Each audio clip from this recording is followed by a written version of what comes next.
You know, I always like to say we save the best for last here at Central Valley Talk. Welcome back, everybody. I'm Austin Reed. Thanks for hanging out. Hit me up on Facebook, Instagram, Twitter, and TikTok at Austin Reed on Air. Joining us in our Tower District studios inside the Mike Briggs building, Richard Iyall, regular here on Central Valley Talk. Welcome back. Well, thank you, Austin. I'm glad to be here again. I sent you an email a couple days ago. I was thinking about you, and I thought, you know what? You should do a segment with us this week. And then you replied and said, I've got this Christmas poem. I was like, oh, perfect timing. Yeah. So we're going to get to that in just a bit. But I want to show everybody right here. This is the Community Alliance newspaper. And Richard's poem, this is called I Am a Little Froggie Sitting in a Pot, is now on the feature on the back of the Community Alliance. Well, it's not on the back. Right? No, it's on the front? Or... It's what is it? Page 7, I think. Let's see. Page 13. 13. Yeah. It was in the November issue. Okay. But the paper is also available online, so anybody anywhere that has internet can find it at FresnoAlliance.com. So did you submit this poem and then they picked it? How did it work? Yeah, I've been submitting poetry for some time. Actually, I started submitting photography back in 2012, and they've had a few different editors since then. Okay. But they've published a pretty good, fair amount of my stuff, you know. Yeah, well, this is awesome. Were we gonna have you read this poem today? Yeah. Okay. Do you want to start with that? Okay. Okay. Awesome. Sure. Take it away. And the photo that's being shown right now, I got that from Creative Commons. So it worked out perfect, you know. It's CC by 2.0, and also it's updated the Creative Commons to a 4.0. Okay. Wow. So it's available for anybody to use, you know. Okay. But it was copyrighted in 2010 by a man named J. Robert Lee. Huh. Interesting. But yeah, so... I want to give credit, you know. Photographers and artists deserve credit. Yeah, exactly. When credit is due, you got to give credit. Right. All right. Well, take it away. I'm excited. Okay, this is I Am a Little Froggie Sitting in a Pot. I am a little froggie sitting in a pot. I'm doing nothing wrong. So why is it so hot? I wear a mask over most of my face. Once in a while. You have one. Yeah. I took the jab. It's such a disgrace. The water's getting hotter. Well, what do I care? I do what I'm told. There's nothing to fear. If it gets too hot, they'll surely turn it down. They'll take care of me. My skin's turning brown. I'm feeling kind of dizzy. But where would I go? They might bring a ladder. Maybe it will snow. My legs are getting weaker. Can I still jump?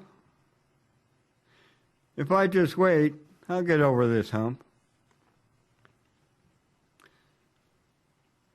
I see a person coming to rescue me. They'll surely pull me out so I can be free. But wait, it's getting hotter than ever before. If I stay here, I'll cook to the core. They've got a lid in one hand, and in the other, something sharp.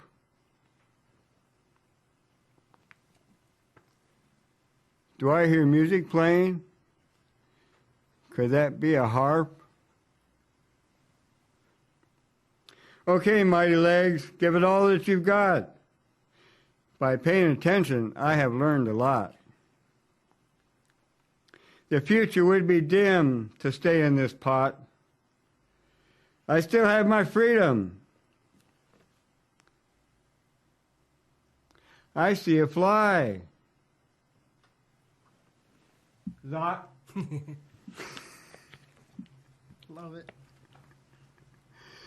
I'm feeling more energy thanks to that fly. With one big jump, I could say goodbye.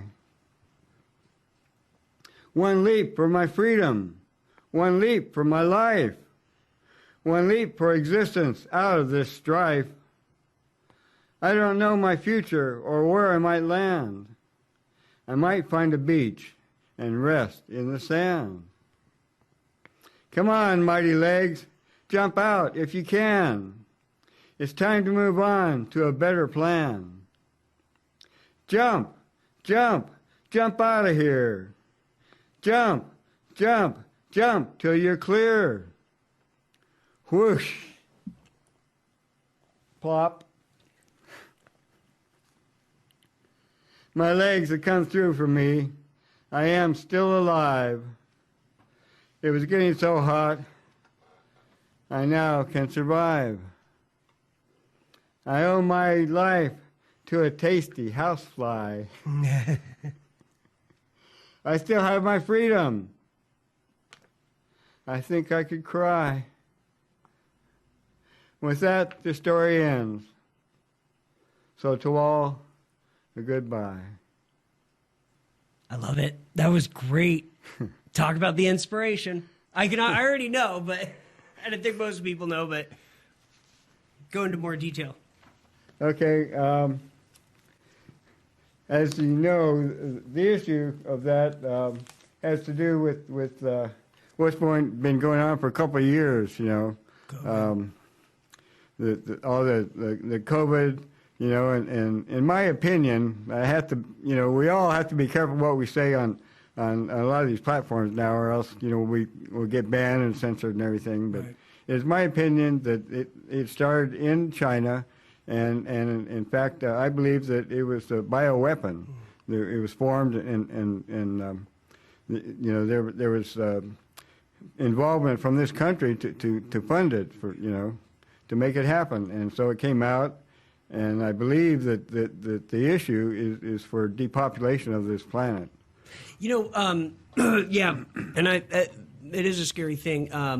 I know that I've read and watched some people talk about that, you know, that we need to depopulate the world, you know, so who knows? I don't know.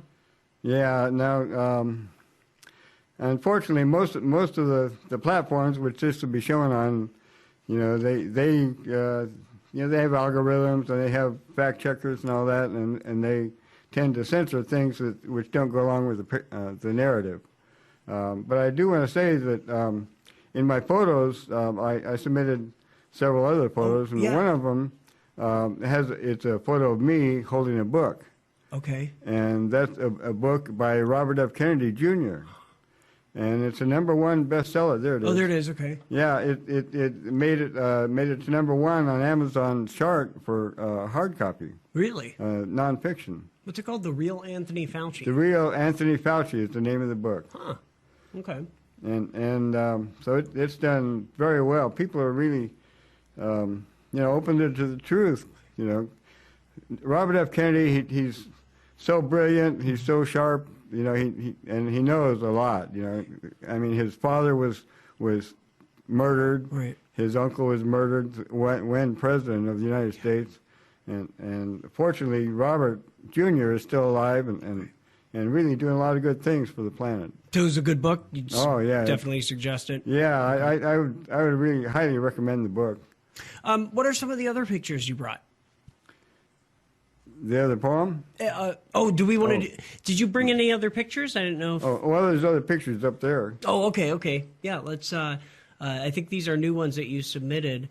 So we'll kind of take. Yeah, a look there's at an organization in Fresno, very very loosely put together organization of mostly women, and it's called Grandmothers Rising. Huh. Yeah, there's photos. Yeah.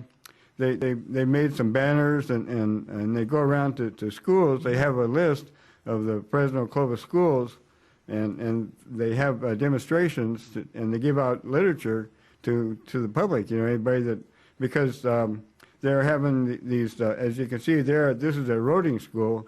They have these pop-up vaccination clinics. Oh, and okay. so they're providing, these shots to youngsters from 5 to 11 years old, when,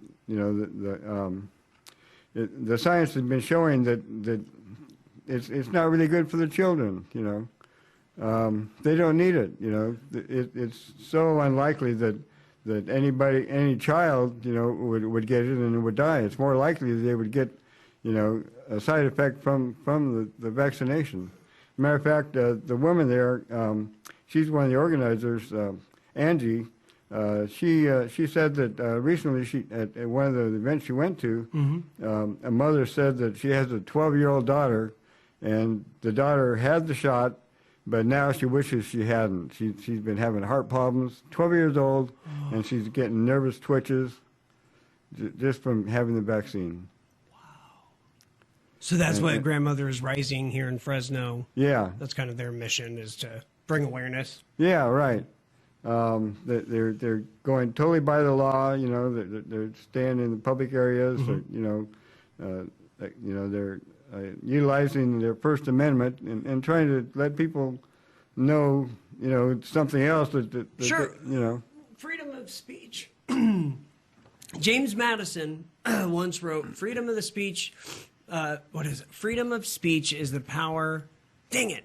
I can't come back to me on, but regardless, freedom of speech, and we were talking about this earlier, is critical. I think to at least. Well, that's why they made it the First Amendment in our Bill of Rights. Yeah. It's so important. We need to keep that. We need to keep our Constitution. We need to recognize it, honor it. In order to keep what we have. We have. It's being challenged like never before in the past, Right. Oh, I remember. The freedom of press is the right that guarantees all. Something like that, know. But I think it's critical, and that's what Central Valley Talk is, Yeah, Central Valley Talk, and so is that the Community Alliance, right? There, Community Alliance. Yeah. Now, people may not agree with everything they write, but that's fine. But which is fine. We need to allow for diversity. Absolutely, 100%. I totally agree. Okay, now the big. Oh, what was that your Christmas tree, by the way? Well, no, that was my sister Sandra's Christmas tree from 2013. Okay, yeah, it was really pretty. Yeah, that one, right? Yeah. What's the story behind that tree? Yeah. You want to do the poem with it? Yeah, I wrote, actually, my very first poem I wrote was when I was in the 6th grade, but I never did anything with it. I only had the original copy, and then I lost it in 1982 when I first became homeless. But then this was the second one I wrote, okay, and it's called What is Christmas? And I wrote it in December 1992. I was filling out a Christmas card for my sister, and she, Deborah, the singer. And she was a songwriter also, an artist, and she'd written poetry, and so I wrote a poem for her. And I liked it so much, I saved it. I sent it to a professional typesetter, had it typeset. I even sent it into the office to get it copyrighted, the U.S. Copyright Office. So it's called What is Christmas? What is Christmas? Our Christmas is the time of year to be with those you love. For sights and smells, for jingle bells, the shining star above, for ice and snow, for mistletoe, for trees and all their splendor, for many toys for girls and boys, for love so warm and tender. But most of all, I do recall, we celebrate the season to honor Jesus Christ of God. Indeed, that is the reason. Thank you. Richard Iyall, thank you for joining us. Appreciate it. Merry Christmas. What are your plans for the holidays? Staying alive and doing what I can to try to get my things organized better, just to be ready for whatever whatever life throws at you. Yeah, and maybe eventually I'll get up to my home state again in Washington, to my home people. I know. Yeah. Oh, can you turn around and show the back of, I don't know if we can see this. You'd have to kind of, let's see. Oh, my director is going to get the shot real quick. This is the Cowlitz Indian tribe elder, right? Yeah. Real quick, tell everybody, we got the shot. That looks good. Thank you. Your connection with the Cowlitz people. My father was a member of the Cowlitz Indian tribe, probably since he was born in 1928. And at some point, well, my mother divorced him in the 50s, so I knew nothing about the tribe until 1974. My father had enrolled me at some point between the 50s and 1974, and so he was paying my dues up until then. And he sent me my tribal card in 1974 for my 24th birthday, and he said, I'm enrolled in the tribe, and he's been paying the dues for, up until then, and I can start paying them from then on. Wow. $10 a year. That's it. And it's optional. And it's optional. Yeah. It's nothing like the United States. I know, right? I know. Oh, before we go, the boa, tell us that story. I love that. This was one of the gifts that my father gave me. My father, he was in education, had a career as a high school coach up in Spokane, Washington for 31 years. And also, he formed a Native American Indian education program up in Spokane Valley. Yeah. And so he ran that for another 17 years. Huh. And he knew Native American art. He had a friend who was a Native American who had a business in Native American arts. So he could get all kinds of things. Wow. Yeah, that's really, really cool. Poetry, pictures, and more. And actually, in 1979, I joined the tribe's plaintiff. I was the named plaintiff in our fishing rights lawsuit. Oh. So we had a lawsuit going for a while, and we got a little bit of fishing rights, but we owed our attorney so much money we had to put it on the back burner for a while. Oh, okay. But in 2017, we got our reservation, the A I talked about the last time, and so we've been doing extremely well with that. Making more money, and we're doing a whole lot of things to try to regain some of our culture. And fishing rights and hunting rights, and especially our up in language. Southwest Washington, it's very, very critical. Because isn't the tribe is it considered Southwest Washington? Yeah. Yeah, it is. Yeah. Right. Yeah. Because it's right near Longview. Yeah. Right. Well, our office is in Longview. It is in Longview. Okay. Yeah. Okay. Now the reservation itself is in a small town called Ridgefield. Right. That's right. Yeah. Yep. But historically, we had an area of over 2 million acres. Wow. That's a lot. And we were called the Blue Bloods of Western Washington. Well, and I think that, your experience with the tribe really has shaped you as a poet and photographer, right? Right. Like I said, I didn't even know about the tribe until I got my tribal card. Isn't that funny? I was 24 years old, but 5 years later, I got a trip up to the state of Washington. I got a ride with a family friend who was going up there to move. And so I hitched a ride with him. I helped him move, and I spent a week with my uncle, who he was a family historian. Wow. And so at that time, he told me a lot of information that was about my ancestors.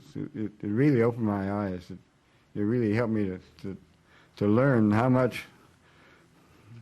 how strong our people are, and were, And I thank all our grandfathers, all our ancestors for all they did to stay alive and to be in harmony with nature and to help us to be here now. And to bring peace. Yeah, bring peace and to keep the planet going healthy. Right. Healthy. Peace, love, and happiness. Yeah. Merry Christmas. Merry Christmas, Thanks for Austin. coming on. Appreciate it. That was fun. Merry Christmas to everyone. Merry Christmas. That's going to do it for Central Valley Talk on this Thursday. Have a great upcoming weekend, and we'll be back next week. Bye-bye.